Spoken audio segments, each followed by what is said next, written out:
the sanctuary crumbles the Virunga Massif, a realm of misty peaks and impenetrable emerald canopy, the last refuge for the mountain gorilla.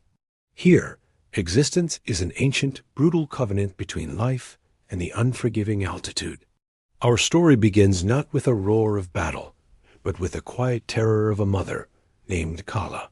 Kala is a lowlands gorilla, adapted to the dense equatorial forest floors, but driven high into the mountains by a season of desperate drought and territorial conflict. She carries her son, Ndizi, a 3-year-old, still dependent, his small hands gripping the thick dark fur of her back. The bond is a matter of pure physical survival. His weight, barely 30 pounds, is a constant pressure, a reminder of the threat he represents to predators who seek an easy meal. The troop, a family of 12, dominated by the massive silverback, Coco, is uneasy. Their movements are hesitant, their foraging slow. They sense the shift in the air, the dry, metallic tang of an environment under strain. Every member, from the smallest infant to the oldest female, is acutely aware that they are trespassing, relying on unfamiliar roots and leaves, far from the safety of their known feeding grounds.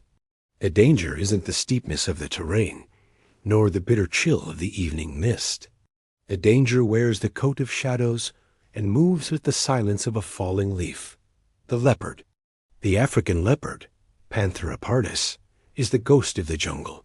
It is not constrained by size or terrain. Its presence is less a sight and more an absolute absence of sound. It is here that the true, terrifying complexity of the ecosystem unfolds. For a gorilla, the leopard is the ultimate threat, especially to the young. A silverback can stand his ground, but even Coco, with his immense power, knows the leopard's speed and surgical precision. This particular predator, a mature male, is a veteran of these broken slopes. It has observed the gorilla troop for 2 full days, studying their patterns, their weaknesses, the exact position of the infant, Ndizi. It has calculated the risk and deemed it favorable. The leopard is hungry, driven by the relentless caloric demand of its existence. And the gorillas are tired, their scent dulled by the unfamiliar high-altitude vegetation. Kala moves ahead of the troop's main body, searching for a known patch of nutrient-rich galium vines. She is driven by the infant's increasing restlessness, the faint, high-pitched whine that tells her his small stomach is demanding fuel. The risk of separation is momentary, a desperate gamble dictated by necessity. Suddenly, the silence snaps. It is a sound not heard, but felt the deep, muscular thump of a body landing on damp earth, followed by the soft, sharp sound of claws gripping rock. Kala does not wait. Survival is not a thought. It is a reflex. She throws her massive body forward, her limbs coiling and uncoiling like steel springs. The path she takes is reckless, a downward slope of loose volcanic scree, offering speed at the cost of control. The leopard, a blur of amber and black, explodes from the thicket exactly where Kala had been standing moments before. The chase is immediate, a terrifying ballet of raw power and desperate flight. The leopard does not expend energy needlessly. It maintains a relentless, terrifying pace, aiming to wear Kala down, to force a stumble, to make the infant slip. Kala uses her knowledge of the terrain, despite its unfamiliarity. She smashes through dense clumps of low-lying brush, hoping to snag or momentarily blind the predator. She knows the rules of this deadly game. The leopard will not engage the adult body-to-body unless it is exhausted. It targets the softness. It targets Ndizi, the infant, terrified but instinctively trusting, clamps down harder, his face buried deep in his mother's neck. His small body is vibrating with the effort of holding on, a tiny anchor of life against the centrifugal force of the chase. They reach a crisis point, a sheer moss-covered cliff face, dropping 50 feet to a rocky stream bed. The ground is a slippery vertical wall of clay and embedded stones. Kala is trapped. The river below is not an escape. It is a watery grave, a domain of unforeseen, unseen dangers that she cannot fight. The troop is far above, their shouts now useless, guttural cries of despair echoing through the mist. They watch, helpless, knowing that to descend is to meet the fate of the mother. The leopard stops, not out of fatigue, but out of strategic confidence. It knows the mother is pinned. It begins the slow, deliberate stalk, every muscle tensed, ready to spring. Kala faces the precipice, her back to the wall. The sound of the approaching predator, a deafening clock, counting down her final seconds. The wall of muscle Kala's breath rasped, a tearing sound in the humid air. She planted her feet, the immense weight of her body shifting to maximize her defensive posture. She was a wall of muscle and bone, the ultimate roadblock. The infant, Ndizi, felt the cessation of movement, the terrible stillness that precedes catastrophic violence. He made a low, anxious whimpering sound, but his grip remained absolute. The leopard, no longer a phantom, was a visible, magnificent engine of destruction. Its eyes, the color of molten gold, were locked on the mother's neck. It knew the game. The easiest kill was not always the most satisfying, but it was the only option. The gorilla's defensive wall was formidable, but the leopard had patience and a lifetime of calculated risk. It began to circle, a slow, fluid motion that was less movement and more a creeping dissolution of space. It was searching for the angle, the one vulnerable spot that would allow its canines, designed to sever the spinal cord or pierce the throat to reach their target. Kala responded with an instinctive counter-movement, a rotation of her massive shoulders, always keeping her formidable canine teeth pointed toward the threat. Her mind was a singular, focused point. Protect, survive, fight, the ancestral memory of countless prior confrontations, passed down through generations of fear, now guided every twitch of her muscle. The physical disparity was stark, yet deceptive. The leopard possessed agility, a reaction time measured in milliseconds, and claws like razor-tipped daggers. Kala possessed brute, crushing power, a body mass 4 times that of her attacker, and the unparalleled rage of a mother. The circling continued, the tension ratcheting up until the air felt solid. The leopard used the terrain, dropping slightly below Kala, then mounting back up, feinting a charge towards her right flank. Kala did not flinch. She maintained her position. The leopard was wasting precious energy. Kala was conserving hers, relying on the single, decisive counterstrike. Then the true attack came. Not a dramatic leap, but a low, terrifyingly fast run-in strike. The leopard aimed not for the mother's head, but for her legs, intending to hamstring her, to destabilize the wall, and to force a fall that would expose the infant. A blur of black and gold, the claws raked across Kala's thigh. She howled a sound of immense pain and pure, unadulterated fury, but her stance held.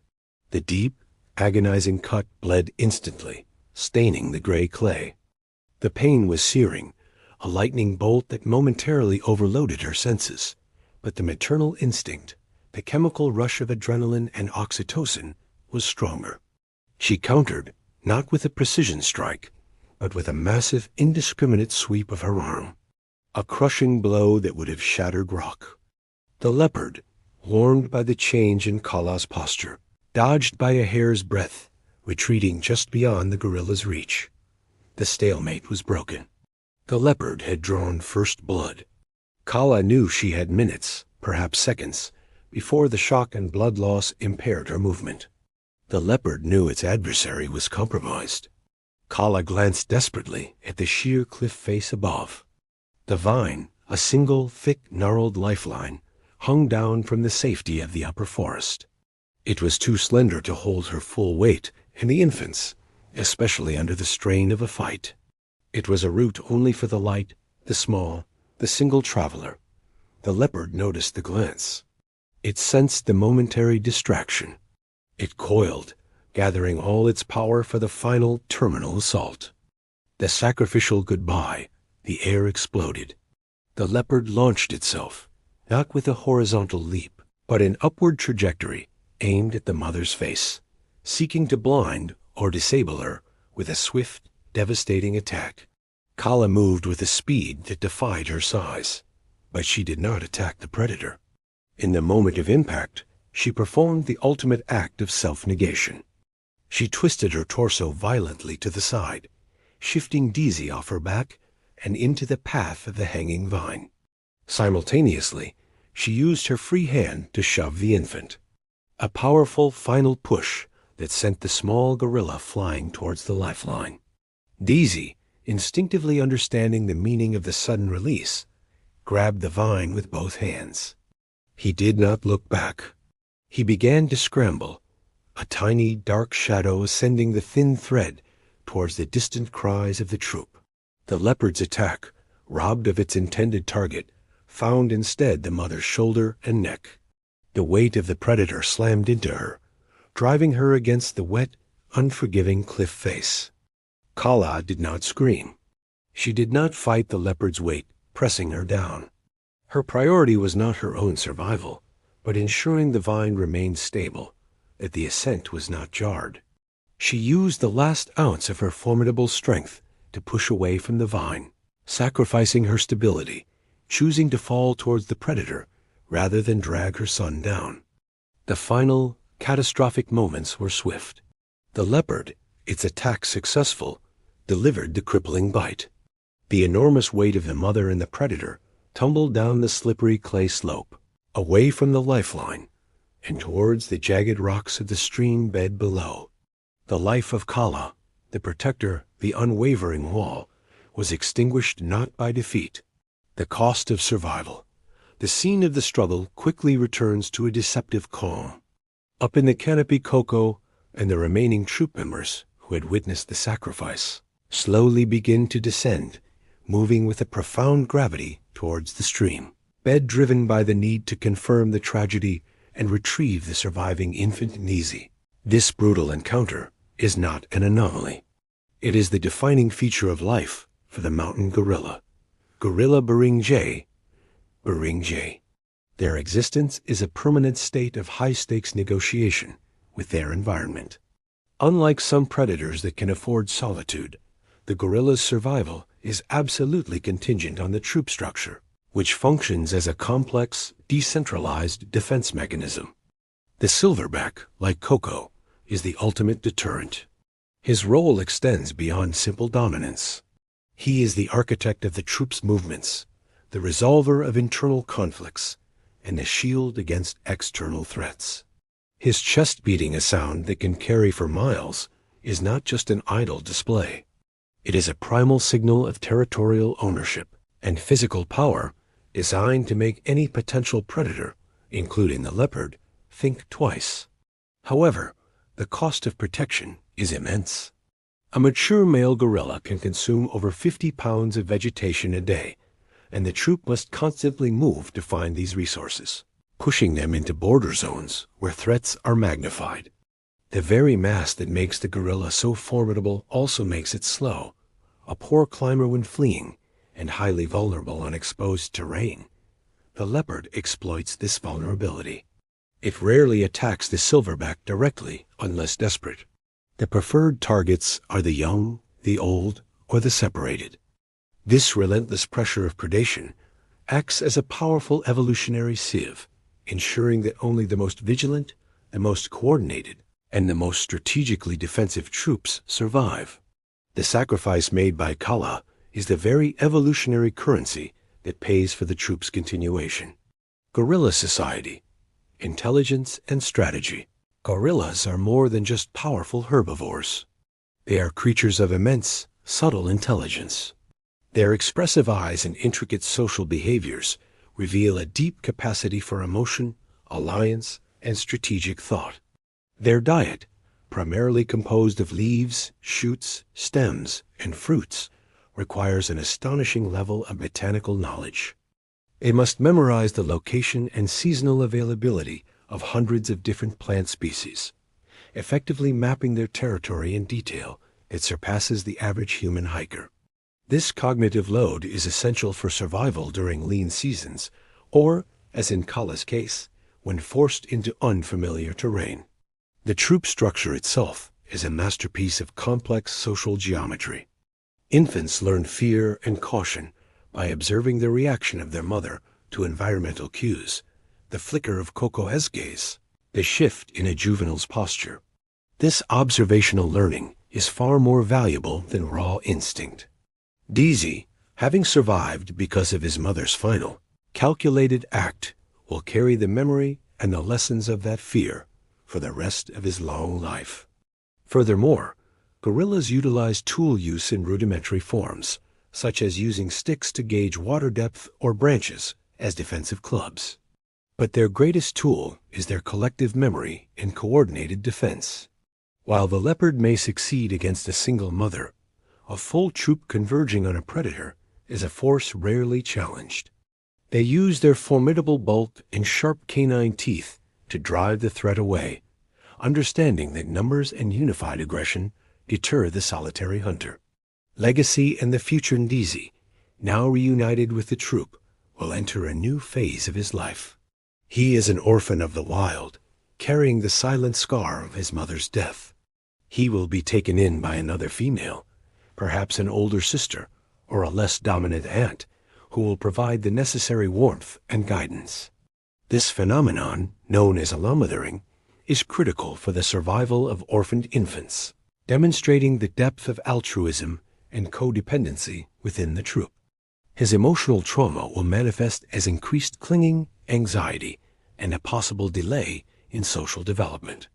However, the presence of Coco, the stable silverback, provides the anchor necessary for his recovery. Coco's protective shadow now extends fully over Ndizi, a symbol of the promise Kala died to uphold. The entire troop will move. They will abandon the stream bed, leaving the tragic scene behind.